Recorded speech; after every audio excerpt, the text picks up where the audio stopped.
उन्होंने कहा कि हुक्मरानों का काम होता है कि यतीमों और बेवाओं का, जो कमजोर तबके हैं, उनका ख्याल किया जाए। इस बात की मैं मुकम्मल तौर पे तायीद करता हूं और इसीलिए मुझे फख्र है कि मैं एक ऐसी पार्टी का कारकुन हूं जिसके लीडर ने हुकूमत में आने के बाद नहीं, जिसने जिंदगी में अपनी इतनी बेवाओं और यतीमों की शौकत खानम के जरिए, नमल यूनिवर्सिटी के जरिए, इमरान खान फाउंडेशन के जरिए खिदमत की है कि शायद किसी और पाकिस्तानी ने ना की हो।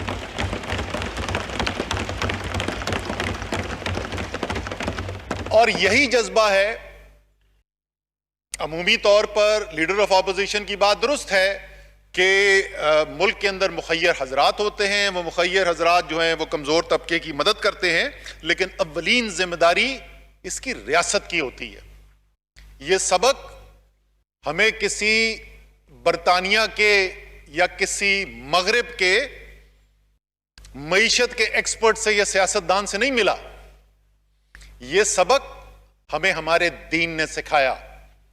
उस रियासत मदीना जिसका हम ख्वाब देखते हैं, यह दुनिया की पहली वेलफेयर सोसाइटी वहां पर बनी।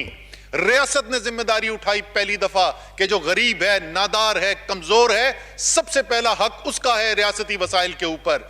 तो यह जिम्मेदारी, यह कह देना कि यह काम सिर्फ मुखय्यर लोगों का है और वो जाती हैसियत में लोगों की मदद करें, शायद अगर लीडर ऑफ ऑपोजिशन उन लोगों के साथ जाकर बैठें जो पनाहगाह के अंदर आते हैं, जिनको लंगर खाने से खाने को मिलता है, इज्जत एहतराम के साथ मिलता है, तो शायद वो कुछ मुख्तलिफ बात करें।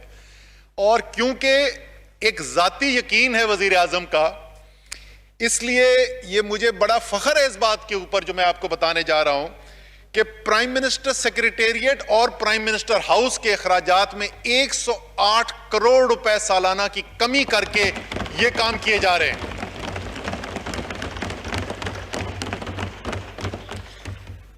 दूसरी चीज जिसका उन्होंने बहुत जिक्र किया और बड़ी तफसील से किया, और तकरीबन मेरे ख्याल में तो 15-20 मिनट लीडर ऑफ ऑपोजिशन ने डेंगी की वक्त में उन्होंने किस तरीके से रिस्पांस को लीड किया था, उसका जिक्र किया और उसका मुआवजा किया। कोविड जब आया, कोरोना जब आया, तो हमारी हुकूमत ने क्या किया। बसद एहतराम लीडर ऑफ ऑपोजिशन के फर्क इसी से जाहिर है कि लीडर ऑफ ऑपोजिशन को अपने ऐवान के अंदर खड़े होकर 20 मिनट तक यह बताना पड़ा कि उन्होंने डेंगी के वक्त क्या किया था। कोरोना में हुकूमत पाकिस्तान ने जो काम किया, स्पीकर साहब, उसकी गवाही कौन देता है। लैरी समर्स, अमेरिका का former finance minister, Barack Obama का चीफ इकोनॉमिक एडवाइजर, कहता है कि अगर अमेरिका ने पाकिस्तान की तरह कोरोना का मुकाबला किया होता तो खरबों डॉलर बचाता अमेरिका। बिल गेट्स, दुनिया का कामयाब तरीन बिजनेसमैन, यह कहता है कि पाकिस्तान से सीखना चाहिए। भारत नाकाम हो गया, पाकिस्तान कामयाब हुआ इस दफा के अंदर। आलमी सेहत का इदारा वर्ल्ड हेल्थ ऑर्गेनाइजेशन कहती है दुनिया में 5 मुल्क हैं जिनसे सीख सकती है दुनिया कि कोरोना का दिफा कैसे किया जाता है। पाकिस्तान उन 5 में से एक है। वर्ल्ड इकोनॉमिक फोरम कहता है 7 ममालिक ऐसे हैं जिन्होंने कोरोना आने के बाद अपनी मईशत में ऐसे इकदाम किए जो दुनिया के लिए मिसाल हैं और दुनिया सीख सकती है उनसे, और पाकिस्तान उसमें से एक है। मैं ये सारी आपको थोड़ी और तफसील आपको बताऊंगा, लेकिन ये मैं जात के लिए नहीं कह रहा। ये वो तो ये कह रहे थे कि अगर हम होते तो ये इतना अच्छा हम काम करते। हम नहीं कह रहे खुदा ना खास्ता कि ये हम कर रहे हैं, ये पाकिस्तानी कौम ने करके दिखाया है। ये पूरी कौम का एफर्ट था और हर पाकिस्तानी को फख्र होना चाहिए इसके ऊपर। तीसरी एक और चीज उन्होंने कही, बड़ी दिल को लगी। शायद ये एक ऐसा नुक्ता था जो बुनियाद बनी कि क्यों मैं अपनी जिंदगी में अच्छी भली जिंदगी गुजार रहा था।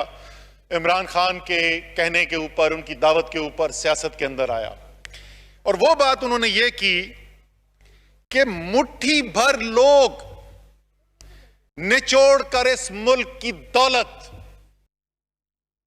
अपने लिए अरबों की जायदादें बना रहे हैं और करोड़ों पाकिस्तानी उसकी कीमत अदा कर रहे हैं, कर्जे उन करोड़ों पाकिस्तानियों के ऊपर चल रहे हैं।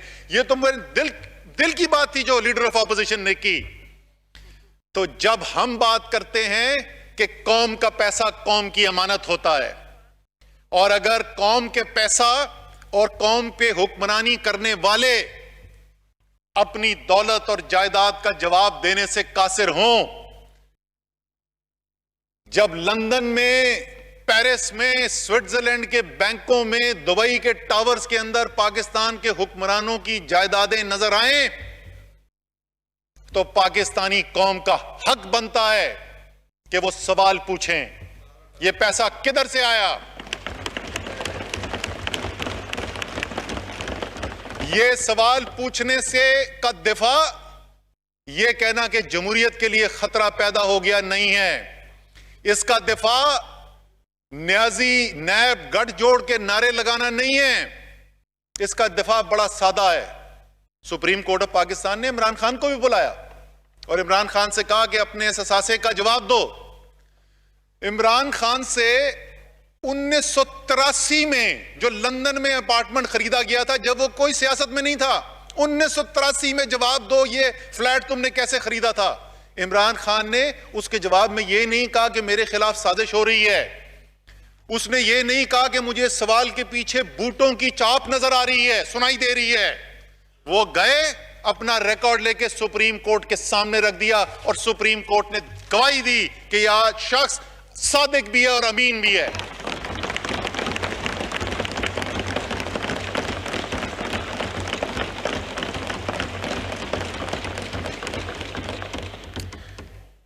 फिर उन्होंने जिक्र किया बड़ी तफसील से, और ये उनका हक बनता है, बड़ी तफसील से उन्होंने जिक्र किया कि पंजाब के अंदर वो एक और बात है कि मुस्लिम लीग नून की तो हुकूमत पूरे पाकिस्तान में थी, लेकिन मंसूबे उन्होंने जितने भी गिनवाए वो सब के सब जो है, शायद मेरे सुनने में कोई कमजोरी रही हो, शायद राजा परवेज अशरफ ने सुना हो, कोई और सूबे की ना, मैंने नहीं जिक्र सुना, मैंने सिर्फ पंजाब के मंसूबों का जिक्र सुना।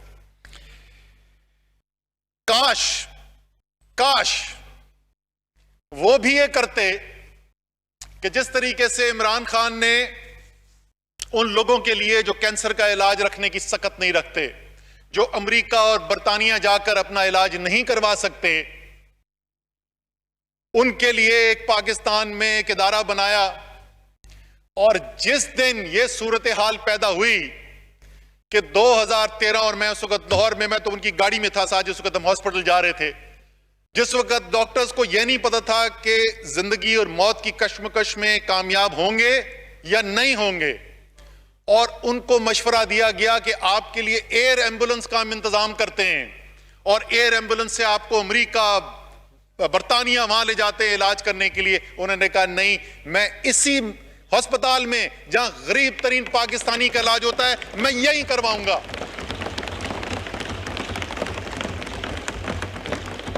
काश एक अस्पताल 3 दफा वफाक में हुकूमत होने के बाद, 4 दफा सूबे में हुकूमत होने के बाद, काश एक अस्पताल ऐसा होता कि जब मियां साहब की सेहत, उनकी प्लेटलेट काउंट्स में प्रॉब्लम हो रहा था, उनकी सेहत का मसला था, काश एक अस्पताल पाकिस्तान में होता कि आप मियां साहब कहते मुझे इस अस्पताल के सेहत में के जो काम किया जा रहा है, जो इलाज किया जा रहा है, उस पर यकीन है, मैं इस अस्पताल में जाऊंगा, मैं बाहर मुल्क में नहीं जाता। काश एक अस्पताल ऐसा बना होता। इसी के साथ जुड़ी हुई बात, गिला किया उन्होंने, लीडर ऑफ ऑपोजिशन ने, कि वजीर आजम हाउस में कम आते हैं। ये मैं पहले भी ऑन रिकॉर्ड कह चुका हूं, मैं वजीर आजम को भी पता है मेरी इस राय का, मेरे ख्याल में उनको इससे ज्यादा आना चाहिए हाउस में। लेकिन जनाब, वो हाउस में आते हैं, कम आते हैं।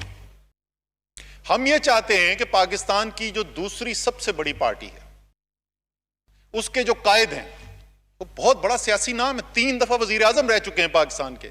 हम चाहते हैं वो भी पाकिस्तानियों के साथ जिंदगी गुजारें, हम चाहते हैं वो भी हमारे पास आए, हम उनसे कुछ सवाल पूछें, हो सकता है उनसे कुछ सीखने के लिए हो। आपको वजीर आजम के प्राइम मिनिस्टर पार्लियामेंट हाउस में आने की कमी का गिला है तो खुदारा वो पाकिस्तान के साबिका वजीर आजम जिसके आप भाई भी हैं, जिसके आप जमानती थे कि ये वापस आएंगे, काश आप उनको भी ये कहें कि कम से कम पाकिस्तान तो वापस आ जाए।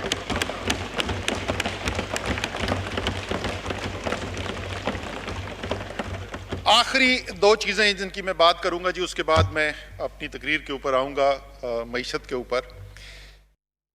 खैबर पख्तूनख्वा की काफी बात की गई और उन्होंने कहा कि अगर हमें खैबर पख्तूनख्वा दिया होता तो हम खैबर पख्तूनख्वा की तकदीर बदल देते। शायद लीडर ऑफ ऑपोजिशन को याद नहीं रहा या उन्होंने किसी ने याद नहीं दिलाया, मुस्लिम लीग नून की हुकूमत रह चुकी है खैबर पख्तूनख्वा में, ANP की भी हुकूमत रही है, JUI जमात इस्लामी की भी हुकूमत रही है। खैबर पख्तूनख्वा के अवाम आजाद फैसले करने वाले अवाम हैं, उनको कारकर्दगी पसंद नहीं आती तो वो किसी के नारों के पीछे वोट नहीं डालते। कारकर्दगी करोगे तो वोट मिलेगा, कारकर्दगी नहीं करोगे तो बार। मैं कुछ तशबीह देने वाला था, चले मैं वो नहीं देता, गैर पार्लिमानी हो जाएगा, लेकिन नहीं कर सके कारकर्दगी, मौका मिला नहीं कर सके कारकर्दगी। खैबर पख्तूनख्वा के अवाम ने बार कर दिया, फारिग कर दिया।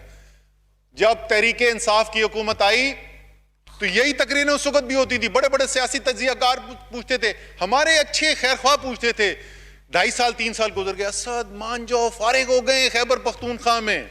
अच्छा भाई, हमें तो अवाम खैबर पख्तूनख्वा के कुछ और कहते हैं।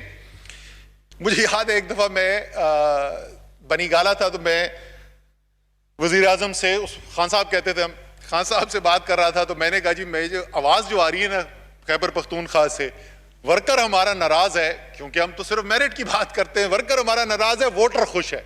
और वो वोटर ऐसा खुश हुआ कि वो वोटर जिसने आज तक किसी हुकूमत को दोबारा इलेक्ट नहीं किया था, 2/3 अक्सरियत के साथ उसी हुकूमत को वापस लेके आया।